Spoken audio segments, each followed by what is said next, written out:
교회 거룩해진 자들 이란 제목으로 말씀 나누겠습니다. 오늘 본문 로마서 8장 12절부터 14절입니다.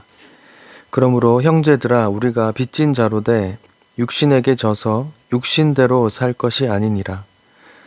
너희가 육신대로 살면 반드시 죽을 것이로되 영으로서 몸의 행실을 죽이면 살리니 무릇 하나님의 영으로 인도함을 받는 사람은 곧 하나님의 아들이라. 아멘. 네, 저희는 지난주에 로마서 8장 30절 본문으로 하나님께서 우리를 부르시고 의롭다 하시고 또 영화롭게 하셨다는 사실을 전했습니다. 부르시고 의롭다 하시고 영화롭게 하셨다는 것 자체가 모두 헬라어 원어에는 부정과거 과거의 어느 시점에 완료된 사실을 표현하는 문법인데, 그렇게 이미 종료된 그런 형태로 부르시고 의롭다 하시고 영화롭게 우리에게 영광을 예비하셨다 그런 말씀을 드렸습니다.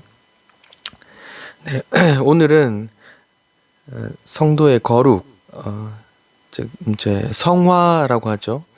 성화에 대해서 말씀을 나누어 보겠습니다. 여러분은 성화를 어떻게 이해하십니까? 성화라는 말은 성도의 거룩함 이런 의미인데, 사람들이 교회 다니는 분들이 다 거룩한가요?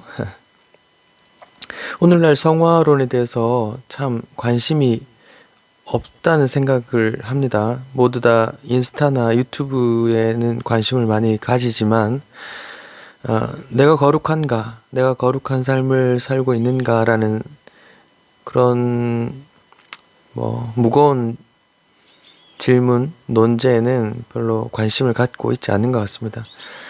또 한 가지 안타까운 것은 오늘날 교회들에서 성화가 잘못 이해되고 있는 것 같습니다. 교회에서 생각하는 성화는 예배에 빠짐없이 참석하는가, 기도의 모임이나 수요 모임이나 금요 기도회나 또 여러 가지 봉사 모임이나 새벽 기도회나 또 교회 행사에 또 얼마나 열심히 참석하는가, 전도 행사가 있을 때 내가 얼마나 전도를 많이 했는가, 성경을 내가 얼마나 많이 읽었는가,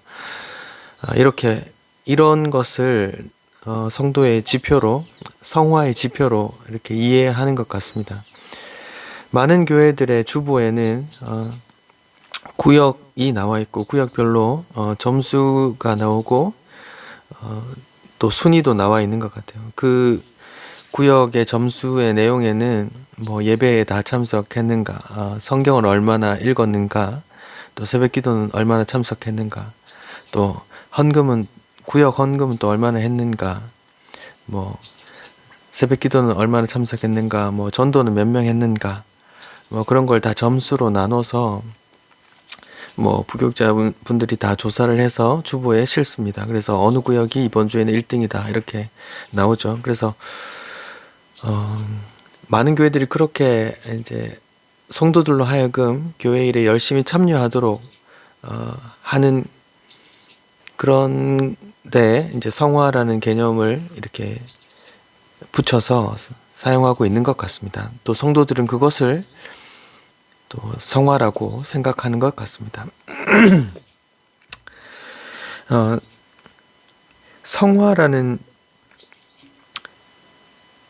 개념, 그런 거에 대해서 진지하게 말씀드리기 전에 먼저 이제 말씀드려야 할 것이 있는데요. 성도는 예수님의 십자가 복음을 믿음으로 의롭게 되고 구원받는다라는 복음의 핵심, 그러니까 성경이 말하는 기독교의 핵심을 절대로 벗어나서는 안 된다는 거죠. 거저 주신 은혜로 믿음으로 구원받는다라는 그 복음의 핵심에는 인간의 행위가 들어갈 틈이 전혀 없습니다. 만약에 성도의 거룩한 행실을 지나치게 강조하다 보면 세리와 창기들은 구원받지 못할 거야 라고 생각했던 바리새인들의 생각을 갖게 되는 것이고, 또 뭐 중세 시대에 삶을 다 접고 수도원에 가서 사는 삶들을 지향하게 되는 시기 될 겁니다.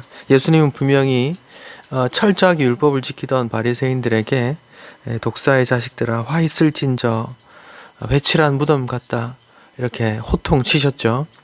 만약에 복음에 관해서 또 성화에 관해서 이렇게 잘못 오해하면 우리는 바리새인처럼 예수님의 호통을 받고 불법을 행하는 자들은 내게서 떠나가라라는 말씀을 들을 수도 있습니다.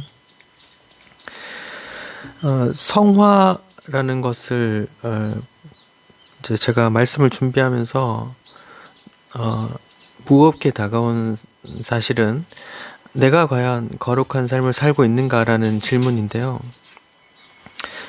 준비하면서 아주 낙심에 빠졌습니다. 로마서 6장 이하의 말씀 6장부터 말씀을 보면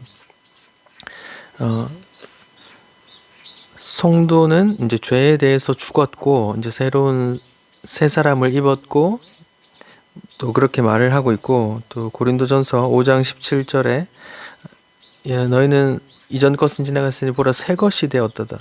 새로운 피조물이다. 이렇게 표현한단 말이죠. 성경 분명히 성도는 죄에 대해서 죽었다. 이렇게 말하는데 또 새로운 피조물이라 말하는데 내 삶을 내 내면을 돌아보니 내 속에는 마치 아마존 밀림에 만약에 고기를 던져주면 받아 먹으려고 우글거리는 악어들이 있는 밀림처럼 내 속에 죄가 그렇게 우글거리고 있다는 것을 발견했기 때문입니다. 그래서 나는 과연 혹시 성경이 말하는 그 교회의 무리에 속하지 않은 건 아닌가 하는 질문을 하면서 마음이 무거워졌습니다. 여러분은 어떻습니까? 한번 저와 함께 성경이 말하는 성화, 또 신학자들이 말하는 성화가 어떤 내용인지 한번 잘 들어보시기 바랍니다. 먼저 성화에 있어서 성화의 주체가 누구인가라는 질문을 던져야 되는데요. 만약에 성도가 거룩한 삶을 살았다, 선을 행한다, 아주 경건한 삶을 산다면 그것이 나의 인간의 열심으로 인간의 노력으로 나온 것인가 아니면 또 다른 주체 즉 하나님께서 하신 일인가라는 그런 성도의 주체가 성화의 주체가 성도를 거룩하게 만들어가는 거룩한 열매들을 맺어가는 그 주체가 누구인가라는 논지인데요. 우린 지난주에 성도를 부르시고 의롭다 하시고 영화롭게 영광을 예비하신 분이 바로 하나님이란 내용도 같이 나눴습니다. 성화의 주체도 이제 하나님이냐 인간이냐 또 세분하면 삼위 하나님이냐 성도냐 이렇게 나눌 수 있는데요. 성경 구절에는 하나님께서 성도들을 거룩하게 하신다라는 내용도 있고요. 예수님께서 성도들을 거룩하게 하신다라는 내용도 있고 성령께서 성도들을 거룩하게 하신다라는 내용도 있어요. 그러니까 삼위일체 하나님께서 성화의 주체로 거룩함의 주체로 나와 있는 구절이 분명히 있고요. 이에 반해서 또 인간에게 그 주체가 있는 것처럼 거룩한 삶을 거룩해져라, 거룩해라, 하나님께 거룩한 삶을 드려라, 뭐 이렇게 명령하는 인간이 성화의 주체가 된 것처럼 표현하는 구절들도 있습니다. 제가 몇 구절 읽어 볼게요. 데살로니가전서 5장 23절입니다.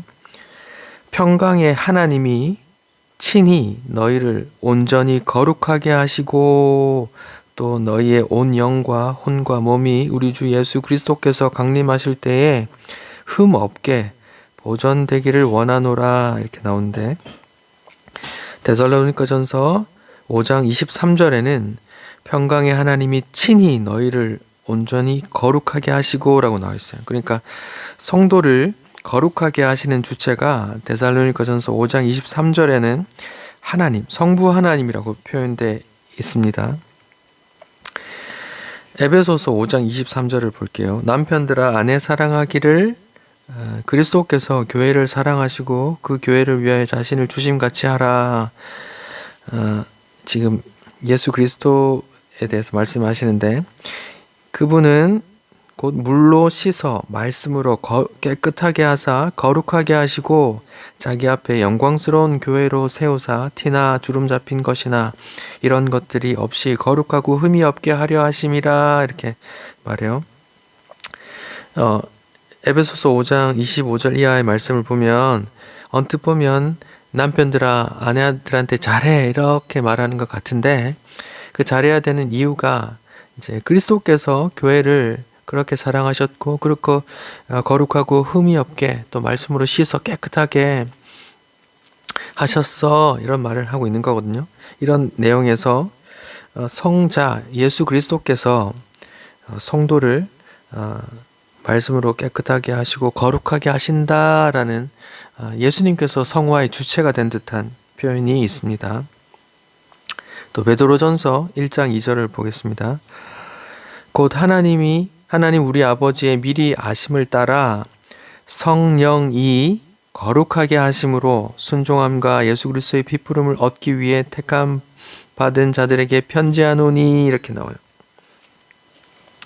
베드로전서 1장 2절에는 성도를 거룩하게 하신 주체가 성령이라고 나오는 거예요.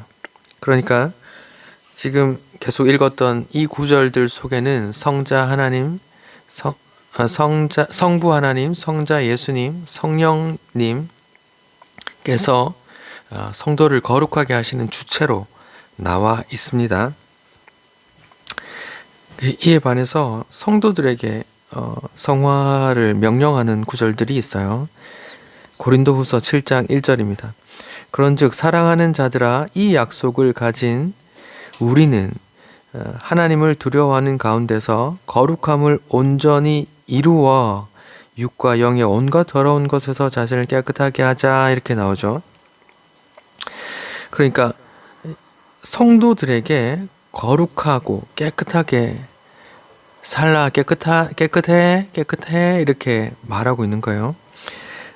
로마서 12장 1절 형제들아 내가 하나님의 모든 자비하심으로 너희를 권하노니 너희 몸을 하나님이 기뻐하시는 거룩한 산제물로 드려 이는 너희가 드릴 영적 예배니라 이렇게 나요. 그러니까 이런 말씀도 똑같이 지금 성도들에게 거룩한 삶을 살아 거룩한 삶을 하나님께 드려 이렇게 마치 성도에게 성화의 책임이 있는 것처럼 성도가 성화의 주체가 된 것처럼 그렇게 말하고 있어요. 지금 저는 성화의 주체가 누구인가? 성도를 거룩하게 하는 성도가 거룩한 삶을 살게끔 하는 그 주체가 누구인가? 하나님이냐? 성부 하나님, 성자 예수님, 성령님이신가? 아니면 성도인가? 이런 내용을 말씀드리고 있는데 성경에는 삼위 하나님께서 성화의 주체로 언급된 구절들이 분명히 있고요. 또 성도들에게도 거룩한 삶을 명하는 구절들이 분명히 있습니다. 어느 하나가 아니란 말이죠. 그러면 성화에 있어서 하나님께서 하시는 건가 인간이 하는 건가 그런 관계에 대한 이해를 해야 되잖아요. 이런 것에 대해서 좀 신학자들은 어떻게 말하고 있는지 좀 제가 찾아봤는데요. 앤서니 후쿠마라는 이제 칼빈주의 신학계에서 되게 대표적인 신학자가 있습니다. 그분이 쓴 개혁주의 시리즈가 있는데 인간론, 구원론, 종말론 이런 책이 있는데 거기 구원론에 성화라는 챕터가 있어요. 거기에 287페이지, 8페이지에 보면 존 머리라는 신학자의 말을 인용하고 있어요. 제가 한번 읽어볼게요. 성화에서 하나님의 일하심과 성도의 일함을 어떤 관계로 이해해야 할까? 이 관계는 마치 하나님은 자기 일을 하시고 우리는 우리 일을 하는 협동의 관계가 아니다. 하나님은 우리 안에서 일하시고 우리도 일한다. 그러나 그 관계는 하나님이 일하시기 때문에 우리가 일하게 되는 것이다. 이렇게 말해요. 그러니까 성화의 주체가 누구인가? 하나님인가 성도인가? 이 관계를 어떻게 정립할 것인가 라는데 존 머리라는 신학자는 이것은 협동 관계가 아니야. 하나님도 하고 우리도 하는 그런 협동 관계가 아니야. 하나님께서 우리 안에 일을 하시고 그 하나님의 일로 인해서 우리가 그 일을 하게 되는 거야. 이렇게 말해요. 그러니까 하나님께서 우리 속에 하시는 선한 일이 바로 원인 행위이고 그로 인해 기인한 결과적인 행위가 우리가 하는 행위다. 이렇게 말하고 있는 거예요. 앤서니 후쿠마 라는 신학자도 성화를 신자가 참여하는 하나님의 초자연적인 사역 이렇게 정해요. 그러니까 하나님의 일에 사람이 또 참여하는 그렇게 정의하고 있는 거죠. 네, 지금 첫 번째로 성화의 주체가 누구인가? 성도가 거룩한 삶을 살게 되는데 그게 누가 하는가? 성도가 해야 돼. 할 수 있어. 성도가 하는 거야? 아니야. 하나님께서 하는 거야. 그럼 하나님과 성도의 일하심이 어떻게 이해해야 되나?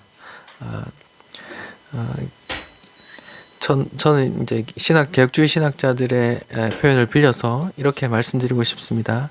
하나님께서 우리 안에 착한 일, 선한 일을 먼저 시작하셨고, 하나님께서 우리 안에 행하시는 그 선한 일로 말미암아 우리에게서 어떤 선한 생각이, 선한 열매들이 맺힌다. 이렇게 말씀드리는 겁니다. 두 번째로 여러분께 드리고 싶은 것은 우리가 지난주에 말씀을 배웠던 것처럼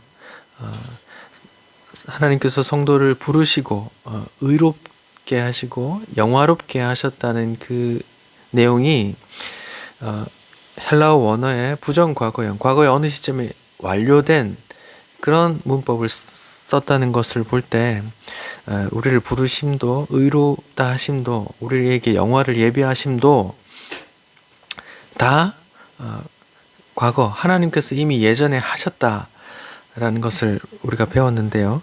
그럼 성화도 하나님께서 다 우리를 거룩하게 해놓으신 건가? 아니면 우리가 일평생 죽을 때까지 성화를 이루어 나가야 되는가라는 그런 이제 성화의 시점 문제를 좀 다뤄볼게요. 이것을 신학자들은 결정적 성화, 지위적 성화, 그러니까 한 번에 다 이루어졌다. 이미 과거에 결정적으로, 단회적으로 우리가 거듭남의 지위를 얻는 순간 이루어진 성화라고 이해하는 게 있고, 또 점진적 성화, 내가 죽을 때까지 계속 성화를 과정을 거치게 될 거야 라는 그 두 가지 성화를 이야기하거든요. 그것을 이제 신학자들의 말을 빌려서 결정적 성화 혹은 점진적 성화 이렇게 말해요. 말이 좀 어렵죠. 지금 제가 그것을 말씀해 드릴게요. 성경에는 분명히 이미 거룩해졌어, 이미 과거형 혹은 부정과거형으로 성도로 하여금 이미 거룩해진 것처럼 이미 결정적으로 지위적으로 성화가 이미 이루어진 것처럼 말하는 구절이 분명히 있고요.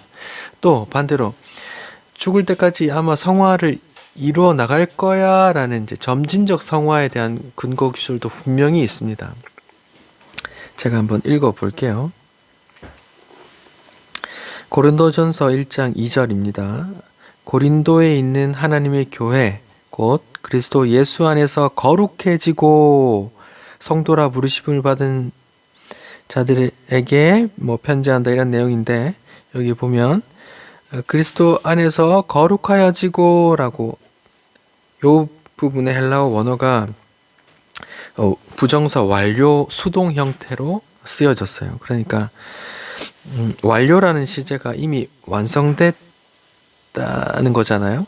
그러니까 고린도전서 1장 2절에 고린도에 있는 교회 곧 그리스도 예수 안에 있는 예수 안에서 거룩해지고 성도라 부르심 받은 사람들 이렇게 나오는데 여기서 성도, 교회라고 불려지는 사람들은 그리스도 안에서 이미 거룩해졌어 라는 완료 형태를 썼단 말이야. 그러니까 이런 구절을 근거로 결정적 성화, 이미 성화는 다 이루어졌어, 성도는 거룩해 라고 말할 수 있는 거죠. 몇 가지 더 구절을 보겠습니다. 너희 중에 이와 같은 자들이 있더니 고린도전서 6장 11절이요. 주 예수 그리스도의 이름과 하나님의 성령 안에서 씻음과 거룩함과 의롭다 하심을 받았느니라 이렇게 나올 때 여기도 과거형으로 쓰여졌잖아요. 그 중에 특히 세 단어 동사 씻음, 거룩함, 의롭다 하심을 받았다 이렇게 나오는데 요 세 동사가 과거 수동태 이렇게 돼 있는 거죠. 그러니까 씻음 받은 것도 거룩함 받은 것도 의롭다 된 것도 다 이미 과거의 어느 시점에 완료된 우리가 받은 그렇게 말하고 있는 거예요. 그러니까 씻음도 거룩해짐도 의롭다 하심도 이미 과거에 이루어진, 그렇게 보면 성화가 이미 이루어졌어 라고 이제 결정적 성화를 말할 수 있는 거죠. 로마서 6장 6절입니다. 우리가 알거니와 우리 옛사람이 예수와 함께 십자가에 못 박힌 것은 이렇게 나오잖아요. 우리 옛사람이 십자가에 예수와 함께 못 박혔대요. 이것을 이제 과거 수동 형태로 쓰여졌어요. 그러니까 과거 어느 시점에 이렇게 완료됐다라고 말하는 거예요. 그러니까 내 옛사람이 이미 죽었어. 나는 거룩해. 너희는 거룩해. 죄의 몸이 죽어 다시는 우리가 죄의 종노릇 하지 않게 하려 함이야 이렇게 말하고 있는 거예요. 그러니까 이렇게 성경 어느 부분에서는 성도의 성화, 거룩해짐이 이미 완성된 것처럼 이미 결정된 것처럼 말을 한다고요. 세대주의 또 오순절 교단에서 이런 성화를 지위적 성화, 우리가 거듭남의 성도의 지위를 얻는 순간 이미 이루어진 성화라고 표현을 해요. 다음으로 성경 구절을 점진적인 성화. 성경의 어느 구절들에서는 성화를 계속 이루어 나가, 계속 거룩한 삶을 하나님께 드려 나가 이렇게 이제 계속 진행형으로 쓴 구절들이 있어요. 제가 몇 구절 읽어 보겠습니다. 점진적 성화라는 걸 말하려면 성도에게 여전히 죄가 있다라는 걸 이제 전제해야 되거든요. 성도에게도 여전히 죄가 있다는 구절을 먼저 읽어볼게요. 요한일서 1장 8절입니다. 만일 우리가 죄가 없다고 말하면 스스로 속이고 또 진리가 우리 속에 있지 아니할 것이요. 만약에 우리가 죄가 없다고 말하면 스스로 속이는 거고 진리가 우리 속에 없다. 요한일서 1장 10절. 만일 우리가 범죄하지 아니하였다 하면 하나님을 거짓말하는 이로 만드는 것이니 또한 그의 말씀이 우리 속에 있지 않는 것이야. 그러니까 요한일서 지금 요한이 성도들에게 편지를 쓰는데 우리가 요한이 나와 편지 받는 성도들 당신 모두 우리가 죄 없다고 말하면 하나님을 거짓말쟁이로 만드는 거야. 스스로 속이는 거야. 이렇게 말은. 그러니까 성도에게도 분명히 여전히 죄가 있다라고 말하는 거예요. 로마서 7장에는 이렇게 나옵니다. 21절. 그러므로 내가 한 법을 깨달았노니 곧 선을 행하기 원하는 나에게 악이 함께 있는 것이로다. 내 속사람으로는 하나님의 법을 즐거워하되 내 지체 속에 한 다른 법이 내 마음의 법과 싸워 내 지체 속에 있는 죄의 법으로 나를 사로잡는 것을 보는도다. 오호라 나는 곤고한 사람이로다. 이 사망의 몸에서 누가 나를 건져내랴 하면서 25절에 감사하리로다. 예수 그리스도께서 나를 건져주십니다. 이런 고백이 있는데 바울이 로마서를 이제 가장 나중에 썼거든요. 로마서에는 바울의 마지막 장면도 나오잖아요. 이제 로마의 감옥에서 이제 죽음을 맞이하는 그런 장면도 나오는데 바울이 생을 마감하기 전에 제일 마지막에 썼던 로마서에는 자기 자신을 표현하기를 내 속엔 두 법이 있어. 하나님의 법을 원하지만 또 죄의 법이 나를 그쪽으로 끌고 가네. 아이고 죽겠다. 오호라 이 곤고한 사람 이 사망의 몸에서 누가 날 건져낼까 이렇게 말해요. 그러니까 성경의 절반 이상 신약 성경의 절반 이상을 썼던 바울 그리고 사도잖아요. 히브리인 중에 히브리인이요. 이스라엘 중에서는 베냐민 지파요. 그러니까 초대 왕. 뭐 조선시대 말하면 우리로 말하면 이제 이씨 가문이 태조 이성계 조선을 세운 이씨 가문이다 이렇게 말해요. 베냐민 지파 사울이 베냐민 지파거든요. 베냐민 지파요. 뭐 가말리엘에 내가 학파 문인이고 로마의 시민권을 가졌고 뭐 이런 거 막 이렇게 율법으로는 흠이 없는 사람이었잖아요, 바울이. 근데 그 사람이 죽기 전에 썼던 그 로마서에서 아이고 나는 공고한 사람이야. 죽겠어. 내 속에 두 법이 계속 싸워. 하나님의 법, 죄의 법이 계속 싸워.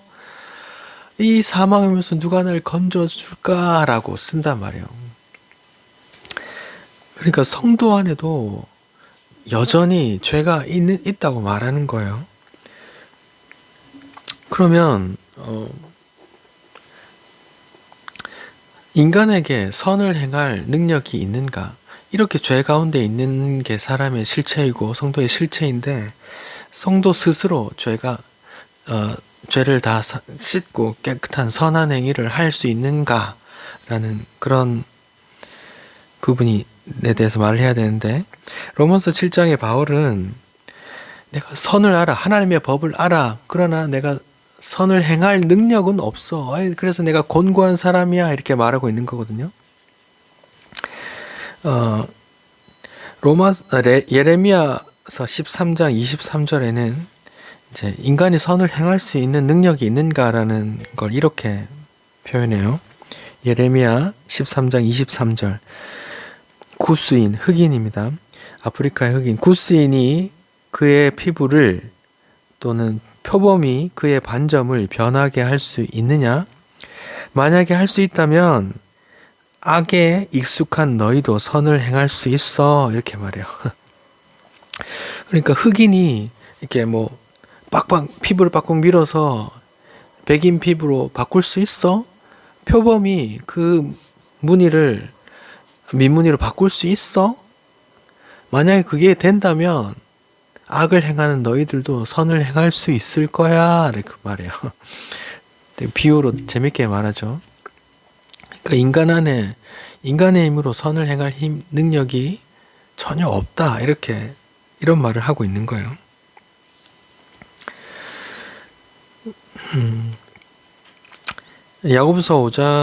야고보서에서는 돈을 사랑하지 마. 돈이 일만하게 뿌리야. 너희가 말세에 재물을 쌓았구나. 이렇게 말하고 있어요. 예수님도 두 주인을 섬기지 마. 재물을 섬기지 마. 이렇게 말하고 있어요. 근데 그 말씀을 우리가 지킬 힘이 있냐고요. 이 땅에 살려면 돈이 필요하잖아요.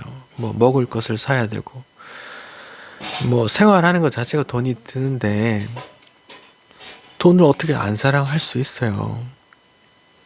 근데 주님은 말씀하기를 성경은 말하기를 돈을 사랑하지 마. 부하려 하지 마. 너희가 말세에 재물을 쌓았구나. 하나님과 재물을 겸하여 섬기지 마. 이렇게 말한다고요. 우리는 그 말씀을 온전히 따를 힘이 없잖아요. 그래서 또 계속 점진적 성화를 말할 수 있는 거죠.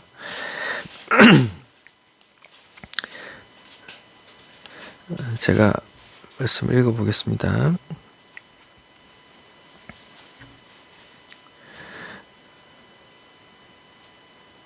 로마서 8장 13절 너희가 육신대로 살면 반드시 죽을 것이로되 영으로서 몸의 행실을 죽이면 살리니 이렇게 말해요.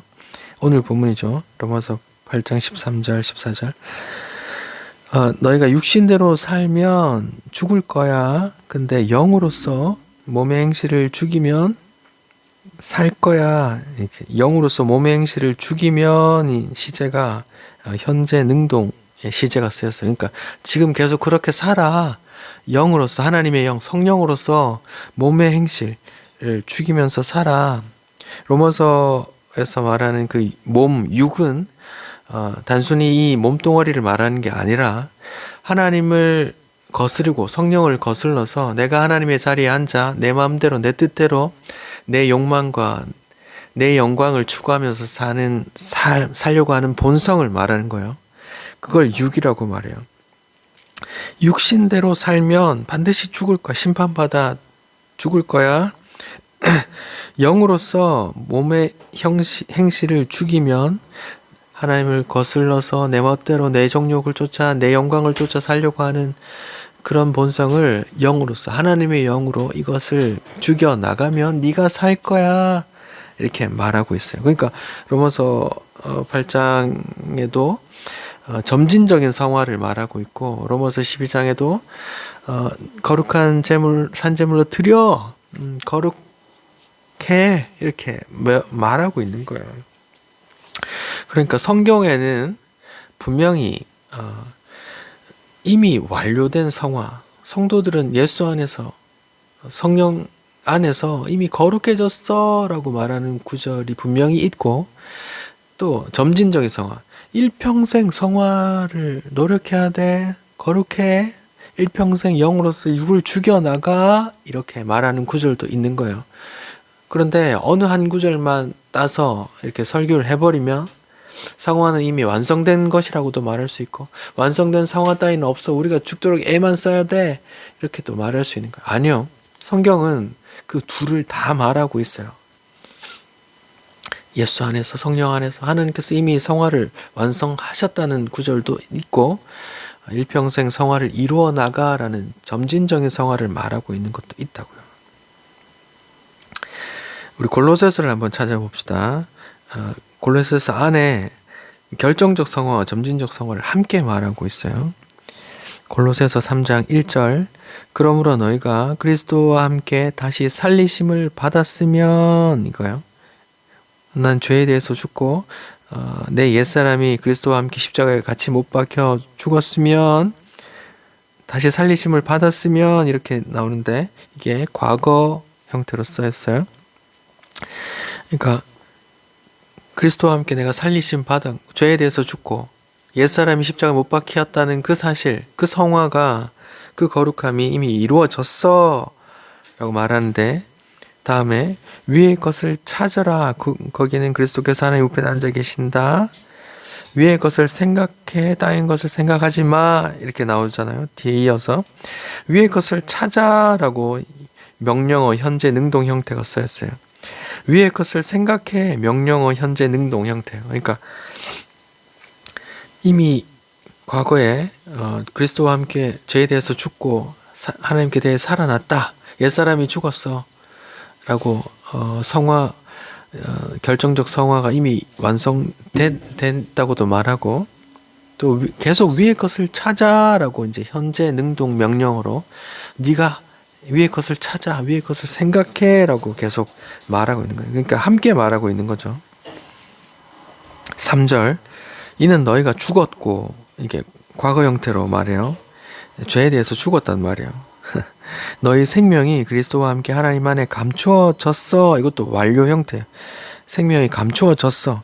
이미 죄에 대해서 죽었고 너희 생명이 그리스도 안에 하나님 안에 이미 들어왔어 라고 완료 형태로 쓴다고요. 이미 거룩해진 거예요. 그러니까 그런데 우리 생명이신 그리스도께서 나타나실 그때에 너희도 그와 함께 나타날 거야. 또 그 땅에 있는 지체를 죽여 이렇게 써나가고 있는 거예요. 땅에 있는 지체는 곧 음란과 부정과 사욕과 악한 정욕과 탐심이니 탐심은 곧 우상 숭배니라. 이런 것으로 하나님의 진노가 임하느니라. 이렇게 말해요. 여러분, 음란, 부정, 사욕, 정욕, 탐심 여러분 속에는 없습니까? 죄송합니다. 제 속에는 다 있습니다. 부인할 수 없어요. 그래서 성경은 말해요. 이것을 죽여나가, 성령으로 죽여나가, 위의 것을 생각해, 위의 것을 찾아, 이렇게 말하고 있는 거예요. 분명히 성도는 이미 그리스도 안에서 이미 죽은 죄에 대해서 죽고 하나님께 대해서 살아난 몸이지만, 이미 거룩함이 이미 완료되어 있지만 이 땅에서 점진적으로 일어나갈 성화가 있는 거예요. 왜? 내 속에 꾸준히 여전히 죄가 남아있고 그것을 싸워 나가도록 해놓으셨단 말이에요. 하나님께서. 그러면 이런 관계, 이미 결정적으로 다 거룩을 이루어놨어. 아니, 거룩한 삶을 살아. 이렇게 두 가지 명령. 이미 다 이루어놓은 것처럼 말하기도 하고 계속 이루어나가라고도 말하는데, 이런 성경 구절들을 어떻게 이해할 것인가? 이장욱 목사님은 이렇게 해석하시더라고요. 거룩함을 이미 다 얻었기 때문에 거룩함을 이루어 나가, 이렇게 명령하시는 거라고. 그러니까 하나님께서 이미 다 이루어 놓으신 것을 우리에게 명하시는 거라고.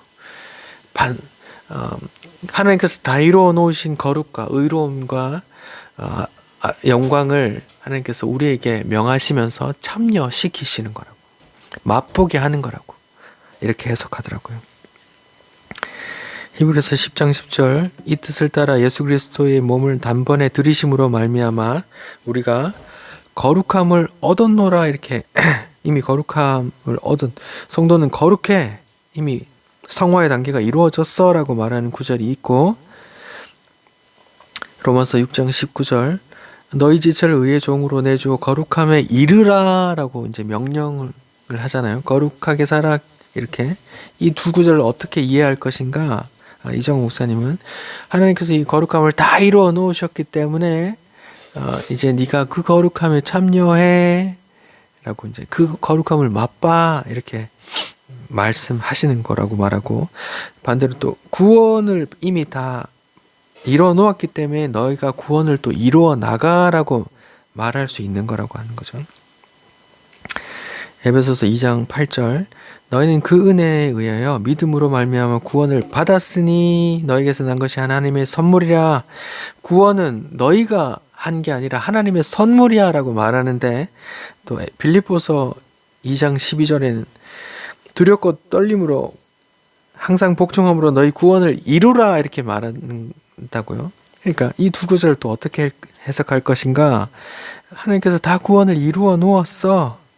그 이루어 놓은 것을 너희가 이루어라고 말하는 건 하나님께서 이미 다 이루어 놨어. 반드시 너희를 구원을 시킬 거야. 이루어 낼 거야 라는 하나님의 의지의 표현이기도 하다. 이렇게 이제 해석을 하는 거죠. 네, 저도 동의합니다. 우리가 지난주에 본 것처럼 그리스도께서 하나님께 드려짐으로 우리를 그 피로 사서 하나님께 드리셨잖아요. 우리를 다 하나님께 이미 그 피로 사서 하나님께 다 드려 놓았어요. 근데 명령하기를 네 삶을 하나님께 드려, 거룩한 삶으로 드려, 이렇게 말하는 건 역시도 마찬가지로 하나님께서 이미 다 이루어 놓으신 것을 우리에게 참여시키는 거죠. 거룩함을 맛봐. 하나님의 의지 표현이기도 하고, 그거 내가 다 이루어 놓았어. 또 반드시 이루어올 거야. 넌 반드시 그렇게 될 거야. 이렇게 그런 취지의 말이 되는 거죠. 네, 동의합니다. 또 여기에 추가하자면 성도는 그리스도로 말미암아 의로움, 거룩함을 얻었지만 여전히 육의 일, 그러니까 하나님을 거슬러 내 영광과 내 유익과 욕망을 추구하려는 그 육이 있기 때문에 주님 뵙는 날까지 성화를 이루어 나가야 하는 점진적 성화의 의무가 있는데 그것을 어떻게 이루어 나갈 것인가? 우리는 아까 내 힘으로 안 된다는 걸 봤잖아요. 그 어떻게 이루어 나갈 것인가? 오늘 본문에서 말하고 있는 성화의 결론을 말하고 있어요. 로마서 8장 13절 14절 너희가 육신대로 살면 반드시 죽을 것이로되 그러니까 너희가 하나님을 거스러 네 정욕을 추구하고 네 영광을 추구하고 네 유익을 추구하면서 그렇게만 살면 반드시 죽을 거야. 그런데 영으로서 몸의 행실을 죽이면 살 거야. 영은 뭔데? 그 다음 절에 무릇 하나님의 영으로 인도함을 받는 사람 곧 하나님의 아들이다 이렇게 말해요. 그러니까 육을 어떻게 그러니까 하나님을 대적해서 내 정욕을 추구하려고 하고 내 육신의 정욕과 안목의 정욕과 이생의 자랑을 추구하려는 돈을 사랑하고 이 땅에 부자가 되려고 하는 자랑할 것을 탐스럽고 보암직하고 먹음직하고 탐스러운 것을 추구하려고 하는 그 육을 어떻게 이겨나가느냐? 영으로서 육을 죽여나가래요. 그 영은 뭔데? 하나님의 영, 성령인데 성령은 뭐 하시는 분이에요? 예수님께서 성령을 보내줄 거야 라고 말하면서 그가 와서 나를 증거할 거야. 또 그가 와서 내가 한 말을 깨닫게 해줄 거야 라고 말하잖아요. 성령의 인도를 따라 육을 죽여나가게 될 거야. 죽여나가 이렇게 말하고 있는 거예요. 그러니까 저는 지금 성화의 결론에 도달했습니다. 성화의 주체도 같이 말씀을 나누어 보았고요. 그러면 성화는 뭐 이미 이루어진 건가 아니면 계속 이루어 나가는 건가라는 구절들도 찾아봤어요. 그럼 성화를 그럼 어떻게 할 건가? 우리에게 그럼 전진적인 성화에 일평생 성화를 거룩함을 이루어 나가야 되는 그런 의무가 있다면 그걸 어떻게 할 건가? 그 결론이 로마서 8장 13절 14절에 또 나오는 것처럼 영으로서 하나님의 영 그러니까 성령으로서 성령의 인도함을 받아 이겨나가는 거예요. 내 안에 두 법이 있습니다. 하지만 내 안에 정욕을 추구하고 돈을 사랑하고 이 땅의 안위와 이생의 자랑을 추구하려고 하는 그런 마음들이 있지만 성령의 인도함을 따라 성령의 책망과 성령의 인도를 따라 그 인도에 순종해서 그 말씀에 순종해서 한 발 한 발 나가게 된다는 거예요. 그것이 내가 한 것이 아니죠. 그분의 인도를 따라가는 거예요. 그분의 인도에 순종해 가는 거예요.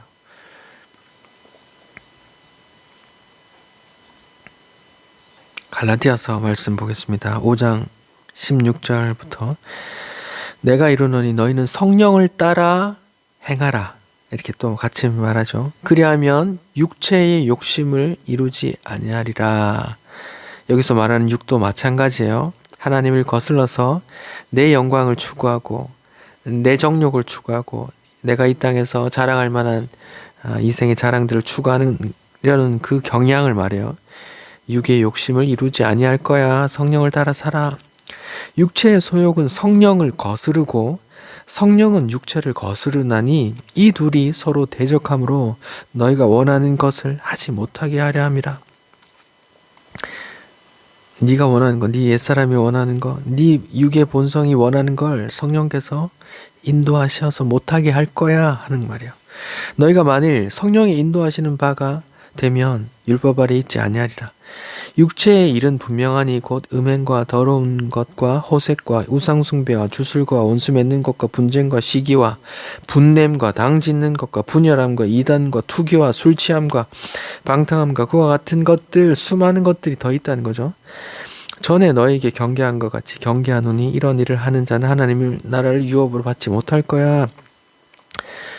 오직 성령의 열매는 사랑과 희락과 화평과 오래 참음과 자비와 양선과 충성과 온유와 절제니 이것을 금할 법이 없다 이렇게 말해요. 여러분 안에는 여기 나열된 육체의 일, 육체의 본성이 있습니까? 네, 저 안에 있습니다. 다 있습니다. 네, 욕망을 추구하고 이생의 자랑을 추구하고 뭐 분냄도 있고 시기도 있고 네, 있습니다. 내 속에 방탕함도 있고 있습니다. 이런 것만 있으면 하나님의 나라를 유업으로 받을 수 없어요. 이런 것만 있으면. 하지만 우리에게는 성령께서 계시잖아요. 우리 안에 성령께서 계시잖아요. 너희는 성령이 전인지 알지 못하느냐? 예, 맞습니다. 우리 안에 이렇게 여전히 남아있는 추잡한 것도 있지만 성령께서 계시잖아요. 성령께서 그 육체의 소욕을 거슬러서 내 안에서 땅 따먹기를 하고 있는 거예요. 내 안에 가나안 땅을 점령해 나가시는 거예요. 하나님께서. 성화의 결론은 성령을 따르는 거예요. 이것을 다른 표현으로 하면 너의 십자가를 지고 주를 따르는 거예요. 또 자기를 부인하고 주를 따르는 거예요. 요한계시록의 표현을 빌리자면 내 목이 잘리고 그렇게 죽어가는 거예요. 그런 걸 그렇게 또 표현했다고요. 그래서 성경에 계속해서 반복해서 성령을 따라, 성령을 기다려, 성령 충만함을 받아, 성령 얘기를 하고 있는 거예요. 그 성령은 구약에서 말한 그 에스겔과 예레미야에서 말한 그 새 언약이기도 해요. 내가 너에게 내 신을, 내 영을 부어줄 거야. 그래서 내 말을 따르게 할 거야 라고 말씀하신 그 하나님의 새 언약이기도 하거든요. 그 새 언약의 결론이 성령을 주시는 것이고 성령을 따라 살게 하는 것이고 그것이 하나님의 뜻이고 또 성화의 결론이란 말이에요. 성화라는 어떤 전혀 다른 어떤 챕터가 있는 게 아니에요. 성경 처음부터 끝까지 그 뜻 가운데서 성화가 있는 거예요. 성화는 뭔데? 하나님께서 약속하신 그 새 언약, 성령을 부어줄게, 내 영을 부어줄게. 그 영을 따라 사는 것, 그 영이 부어지고 그 영을 따라 순종해 나가면서 사는 것. 재미없지만 내 유익을 추구하지 못해, 내 의를 자랑하지 못해, 슬프지고 우울해지지만 그것을 성령을 따라 사는 그 삶을 성화라고 하는 거예요. 그래서 성경에 계속 예수님께서 내가 올라가면 성령이 올 때까지 기다려, 성령 받아 이렇게 말하고 있는 거고, 사도행전 1장 8절에 성령이 너에게 임하면 내 증인이 될 거야 라고 말하는 거예요. 성령, 어떻게 보면 성경의 하나님의 뜻의 결론도 어쩌면 성령인지도 몰라요. 성령을 보내줄게, 내 영을 부어줄게 라고 약속도 하시고 그리스도를 통해서 실제적인 십자가로 피로 사시기도 하시고 또 성령을 부어서서 그 완성을 이루어 나가시는 거예요. 요한계시록에 7 교회에 쓴 편지가 나오는데 거기에 보면 7 교회에 빠짐없이 나오는 글귀가 있어요. 귀 있는 자는 성령이 교회들에게 하시는 말씀을 들을지어다. 그러니까 교회들에게 성령이 계속 말씀하시는 거예요. 그리고 그 따르기를 원하시는 거예요. 교회는 성령을 따라야 돼요. 오늘날 성령이 많이 오해되어졌잖아요. 막 성령을 막 장풍처럼 쏘고 막 귀신을 막 장풍처럼 쫓아내고 병을 막 성령으로 막 고쳐내고 뭐 이런 것만 성령으로 얘기해. 아니요, 그거 오해된 거예요. 아니요. 성령은 어떤 그런 부분들에게만 임하는 게 아니에요. 성도는 성도에게 모두에게 임하는 거예요. 성도 안에 좌정하셔서 성도를 자기가 원치 않는 길로 이끌어 나가신다니까요. 십자가를 메고 가게 하신다니까요. 자기를 부인하고 자기를 죽여 나가고 하나님께서 원하시는 대로 그렇게 이끌고 가신다니까요. 그것이 성화예요. 그럼 어떻게 성화를 부인할 수 있겠습니까? 모든 성도에게 있는 거예요. 그래서 주의 은혜를 깊이 알게 되고 또 내 죄도 더 깊이 알게 되고 그 은혜 날마다 더 빠져나가는 거예요. 그래서 찬송이 나오는 거고요.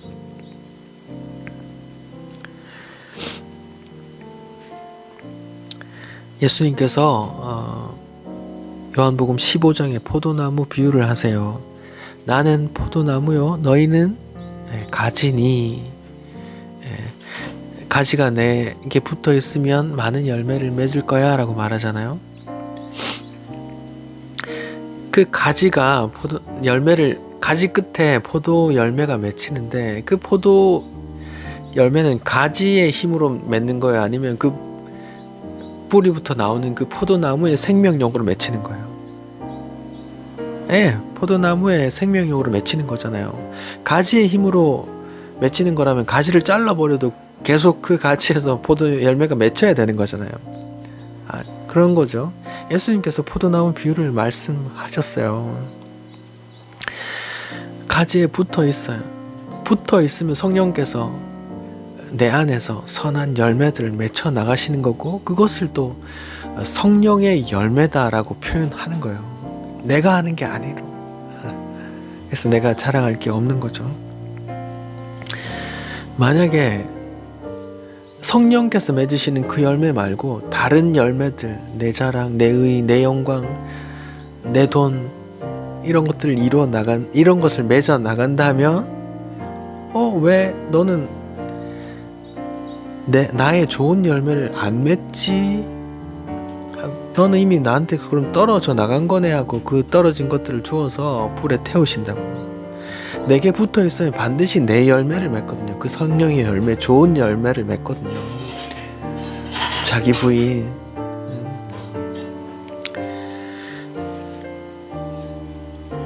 포도나무에 붙어 있으면 그 성령의 열매를 맺는 겁니다.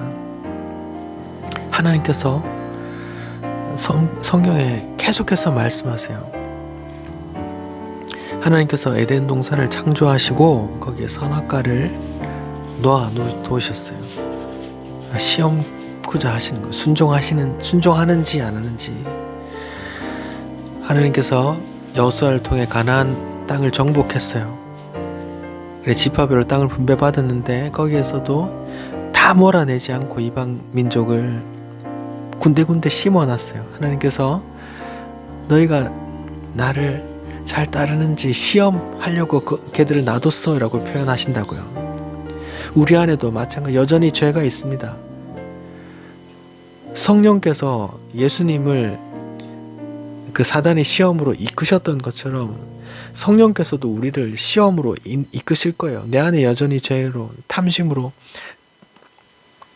육신의 정욕으로 그렇게 성령께서 우리를 그렇게 시험해 나가실 거예요. 불로 연단하듯이 여전히 유혹이 남아 있습니다. 하지만 우리는 이겨나갈 거예요. 성경 속에서 이스라엘의 역사는 다 실패했어요. 왜? 스스로 힘으로 해보려고 했기 때문에 다 실패해요. 그러나 심지어 제자들까지 실패했지만 어느 순간부터 승리한 이야기가 나오는데 바로 성령을 받고 나서부터 사도들이 또 성도들이 성령을 받고 나서부터 죽음을 두려워하지 않고 그 믿음 지켜나가는 걸 볼 수 있잖아요. 성도라면 그 시험 반드시 이겨나갈 겁니다. 과거에 이스라엘이 실패한 그 전례를 따르는 거 아니라 왜요? 성령께서 이루어 나가시기 때문에 스데반처럼 사도들처럼 히브리서 11장에 나오는 그 초대교 성도들처럼 구약의 성도들처럼 반드시 승리해 나갈 거예요. 성령의 이끄심으로 기도하겠습니다. 주님, 성화 거룩함을 말하지만 내 안엔 여전히 죄가 득실거리고 우글거립니다. 내 안에 탐심이 있습니다. 내 안에 정욕이 있습니다. 내 안에 이생의 자랑들이 있습니다. 주님, 이것을 어떻게 해나가야 합니까? 내 힘으로는 도저히 할 수 없습니다. 주님, 오라 난 곤고한 사람이다. 누가 날 사망에서 몸에서 날 건져주라고 말할 수밖에 없습니다. 주님, 하지만 말씀해 주신 대로 성령의 순종함으로 성령의 인도함을 따라 귀 있는 자들아 성령의 말씀을 들어 라는 그 말씀을 따라 주님 십자가 지고 자기 부인의 길을 걸어 나가겠습니다. 그 성령의 이끌리심에 순종하여 나가게 도와주십시오. 예수님 이름으로 기도합니다. 아멘.